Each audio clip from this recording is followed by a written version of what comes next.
আমাদের দেশের এই বর্ষার সিজনটা একটু দীর্ঘায়িত হচ্ছে। এখন জুনের শেষ থেকে বৃষ্টি হয় এবং অক্টোবর পর্যন্ত এই বৃষ্টিপাতটা থাকে, এবং এডিস মশা যেটা ডেঙ্গু রোগের বাহক, সেই এডিস মশার জন্মর জন্য, যে এডিস মশার বিস্তারের জন্য বৃষ্টিপাত একটু অন্যতম নিয়ামক। তো আজকে আমরা টাস্কফোর্সের অধীনে ঢাকা উত্তর সিটি কর্পোরেশনের এই আওতাধীন গুলশান 2-এর আজকে আমরা এখানে 113 নম্বর রোডে আছি।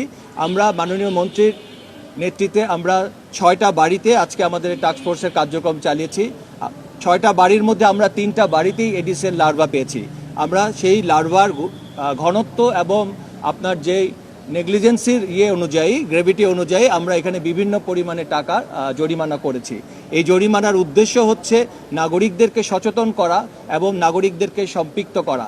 কারণ হচ্ছে আজকে আমরা যে 6টা বাড়িতে গিয়েছি, ঢাকা উত্তর সিটি কর্পোরেশনের যে মশক কর্মীরা এখানে নিয়মিতভাবে ডিউটি করে, সাধারণত তাদের এই বাড়িগুলোতে এক্সেসটা একটু কঠিন হয়ে থাকে। আজকে মাননীয় মন্ত্রীর নেতৃত্বে যেহেতু আমাদের এই টিমটা এসছে, আমরা ইজিলি একটা এক্সেসটা পেয়েছি। নিজের বাড়ির চারপাশটা, নিজের ছাদ বাগান, নিজের যে আপনার বেসমেন্ট, সিঁড়িঘর, এগুলো যদি পরিষ্কার পরিচ্ছন্ন না রাখে, এগুলো যদি শুকনা না রাখে, তাহলে এই এডিস মশা দূরকরণ শুধুমাত্র সিটি কর্পোরেশনের পক্ষে দূরহ হয়ে যাবে।